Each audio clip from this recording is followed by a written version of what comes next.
Hey, y'all, you're listening to the Chicken Fried Women podcast with me, your host, Melissa Radke, the original recipe.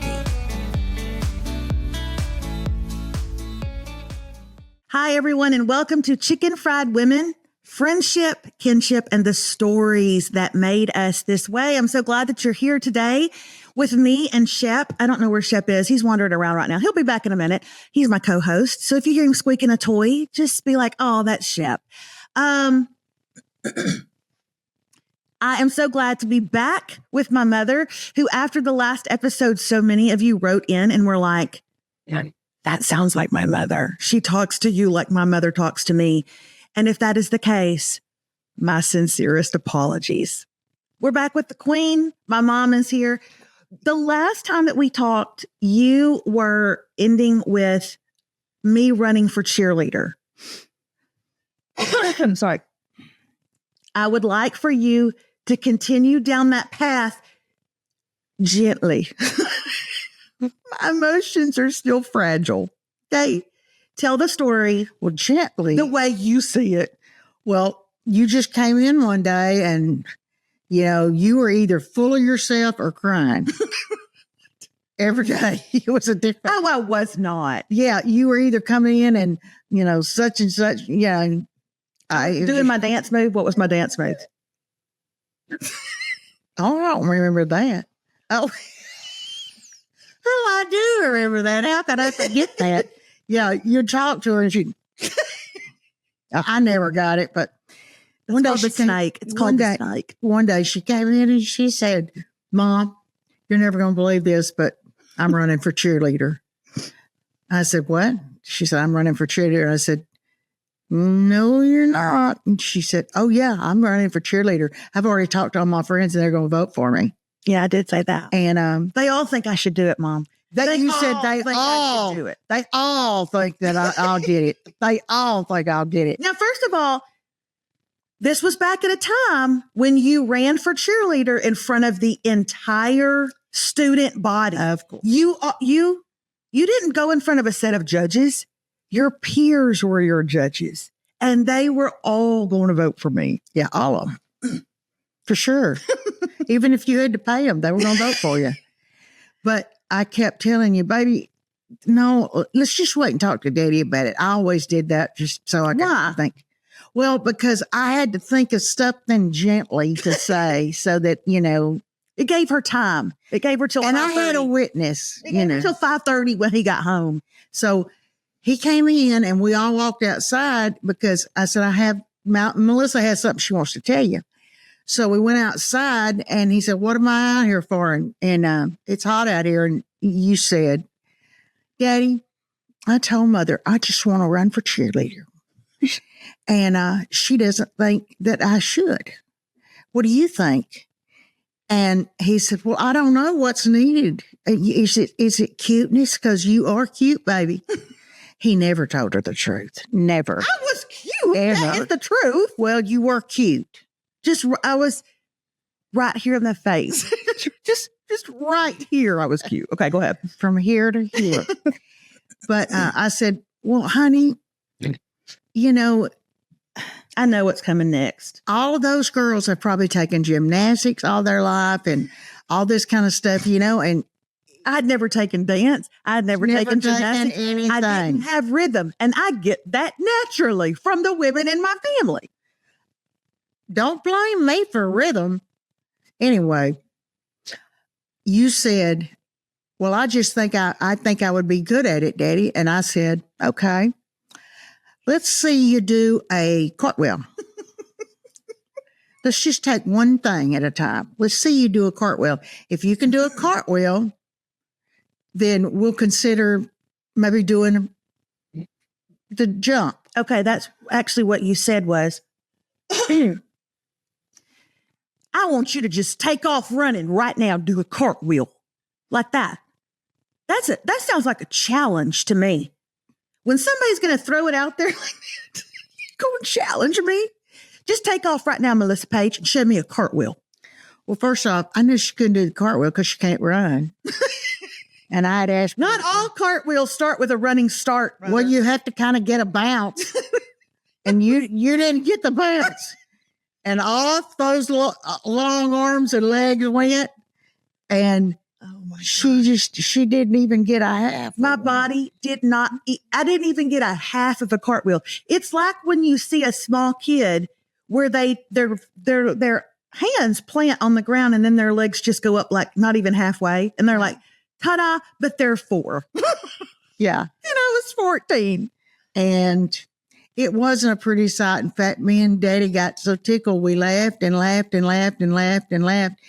And she said, well, I thought that was pretty good for my first time. And she said, what else do I need to do? And I said, how about the jump? You know, every cheerleader has their jump that they do. And she said, well, I hadn't really thought about it. First of all, you're saying it like every cheerleader has a signature jump. No, they don't. They just got 2, a toe touch and a herky. I think it's what it's called. A herky? Yours is more of a jerky. It was bad. And it was, I'll never forget. I said, Melissa, you're supposed to be jumping. The whole thing is get up off the ground. And she got about this far off the ground. By the way, if y'all just heard her call me Mallory, that's my sister's name. Yeah. She just got about, and I said, I'm saying really jump. Like you finish the routine and you're ready to jump. And she said, I did jump. Well, Jean and I knew right then we were in trouble. But I wasn't going to give up. No, she wasn't going to give up. She's never given up on anything in her life. And so she kept going. And here's what's so funny about this. I was under the impression that there were some cheerleaders who didn't have to jump, who didn't have to turn flips. They were there for their personality and their loud voice, in which case I had it in spades. You had that in spades, but nobody's going to vote for that. But I got out there and I didn't make it. And you didn't make it. I didn't make it in a big time way. I mean, big time.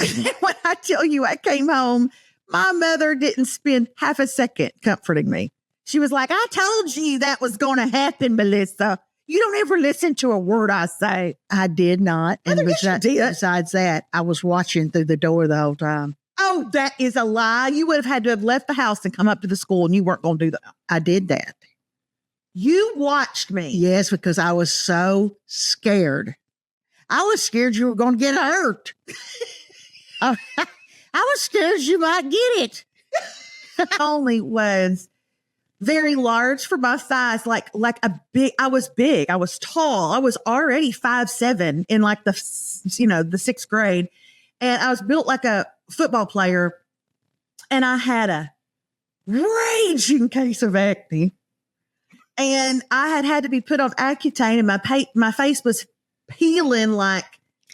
You remember we went to see Dr. Worthen? Okay, Dr. Worthen was the only dermatologist in a 60-mile radius here in town. We are literally calling that man by his name. I wonder if he's dead yet. No, I think he retired though. Okay. We went to go to see Dr. Worthen so I could get put on Accutane. And do you remember what happened? I remember him saying, are you sexually active? And I laughed. I said, no, I can truthfully say, she stopped. And then he said, well, I think I need to get a better look at this. And he said, would you lay down here and I'm going to pull this light over here where I can see you better? And he did, and he kept talking to me, and he said, yeah, this is just garden variety acne, honey. I'm afraid you're going to have to get on, and he kept talking, and then I thought he was going to look a while, but he didn't. All of a sudden, he just went, ding, and he hit that light hard. I mean, really hard. And I was sitting across the room, and I was kind of going, I thought his head was going to start bleeding. But I'm not sure it didn't. He got bright red in the face. Here's the thing. Acknowledge it. Just say it. Just say, okay, he didn't acknowledge it.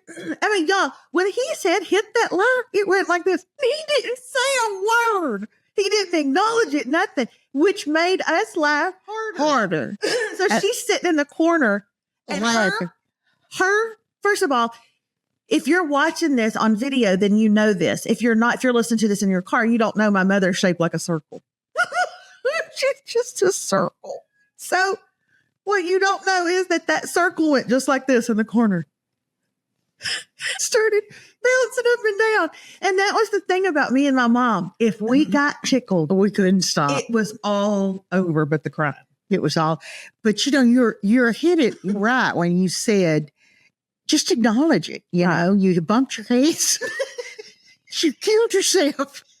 Just acknowledge it. That's like my mother when I paid for her to go get a massage. Oh gosh. Granny got a massage. Granny got her first massage and she came in and I said, Mom, how did you like it? And she said, well, all I did was fart and belch. I couldn't help it. No, that is a lie. She said, all I did was fart and belch. And she said, but the lady was so nice. She said, everybody does that when they get their first one. When they get their first one. And I they're said, releasing all the gas. I said, like, How old was she? That's not. she had to been 70, She farted the whole time. farted and belched. What in the world was going on? And she said, well, I guess I've had that pent up all this time and I didn't know it. And it was affecting my it was not. my muscles and everything. And she said, and she worked it all out of me. And she said, oh, don't mind that, honey. Everybody does that. Okay. No, they don't. That's a lie. That's like when the student body told me they would vote for me for cheerleader. It's a lie. Not everybody's going to do it. No. Hey, did you know that the Chicken Fried Women podcast is being brought to you by my new book, Chicken Fried Women, coming out April 22nd? I have a question for you. Have you pre-ordered it yet? Go to Amazon.com or wherever you buy books and order one for you and your bestie and your mom and your college roommate. You get what I'm saying. That's all I'm going to say. Okay. What other thing did Granny do? Because she's done so many things, may she rest in peace, that got me and you tickled. We couldn't hardly stand it. That day she was mending some underwear. What? I don't know that. Yeah. Tell me. You remember? She thought she was a sewer, and I use the word loosely. I'm using air quotes. She thought she could sew. Yeah. Because her mother was a real good seamstress, like a professional seamstress. And she just taught mother enough to get her, fix a hem or something. But we walked in mother's one day, me and you, and this was after you married. I'm not knowing what this. And she went just like this. and you said, she hid something beside her, like, because she didn't want us to see. And I said, no, either you or me said, what are you doing, Mom? What were you hiding there? You remember that now? Yeah. We finally rolled her around till we got it. Okay. We nearly had to belly wrestle her, but we found it. And it was just a crotch of a pair of underwear. It was cotton. Okay. As most crotches are. And Mama said, well, I like the Vanity Fair panties because they feel real good. They're real silky. Uh-huh. But I can't, I don't like that silky between my legs. So I took a pair of my ruined underwear. Stop it. And I cut out. Stop. So she would replace old crotches by tearing out new crotches. Yeah, she had a crotch rocket. You see. She had a crotch problem. Oh my gosh. I thought you were going to tell about the time that we would, one of my favorite things, and we don't do it as much anymore since she's passed, is we would all pile in the car and we would go to Tyler and let her shop at Catherine's, which was a store for plus size women. And I bought stuff there too. I thought they had the most hideous clothes I've ever seen, but the women like to go. And we would go, and it was just a fun day, and we would all be together and we would laugh in the car. And one of the last times we went to Tyler, it was just before the presidential election, the first time that Donald Trump ran for president. And we passed by we We stopped at a stop sign, and to the left of the stop sign were some people under a tent, a canvas, like they'd set up a big shade tent, one of those, and they were selling something. And she said, look at them over there selling those Trump tacos. Trump tacos? That's what we said. What? Granny, what are you talking about? They set up their stuff and they tell you about Trump while they sell you tacos. I think I've forgotten that And one. Melba goes, Mother, those are people selling quilts. They want you to think that, but they lure you in with their fancy quilts, but then they try to sell you tacos, and the whole time they're making them, they just talk about Trump. Oh, my Lord. And I will never forget the Trump tacos. I pulled out my phone and videoed her talking about it. I'm telling you right now, you're wasting your time if you think that's about quilts. That's just about tacos and Trump.